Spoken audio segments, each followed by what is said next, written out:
learners, welcome to the video. We are back again with yet another interesting session for you all. In the last session, we learned when and why the non-cooperation movement was launched. In today's session, we will learn how the non-cooperation movement unfolded in Indian towns. How did the movement affect foreign trade? Why did the movement take a backseat in cities? Let us start today's session.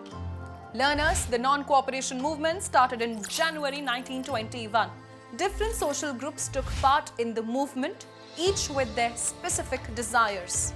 They all wanted Swaraj, but the meaning of Swaraj was different for different people. Today we will study how the people of Indian towns conceived the idea of the non-cooperation movement. The non-cooperation movement in the cities started with the participation of the middle class. Many students left the government-controlled schools. Teachers and headmasters left their jobs. Lawyers gave their legal practices. The council elections were boycotted in many provinces except Madras. Now you must be thinking, and why not in Madras? Let me tell you, the Justice Party of Madras was a party of non-Brahmins who felt that by entering the council, they could gain some power, something that usually only Brahmins had access to. Now let us see the effects of the movement on the economic front. Foreign goods were boycotted. People protested and blocked the entrances to the liquor shops.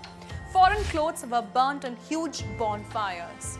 It impacted the import of foreign clothes. The import halved between 1921 and 1922. The value dropped from rupees 107 crore to 57 crores. Many traders and merchants refused to trade in foreign goods or finance foreign trade. Learners, during this boycott movement, people discarded the imported clothes and wore only Indian ones. And as a result, the production of the Indian textile mills and handlooms went up. But learners, did you know that this movement gradually slowed down in Indian cities? Let us discover the reason behind this. Khadi was more expensive than mass-produced mill cloth and poor people could not afford it. Next, the boycott of British institutions was also a big issue. For the movement to be successful, alternative Indian institutions had to be set up so that they could be used in place of the British ones. But the Indian institutions were slow to come.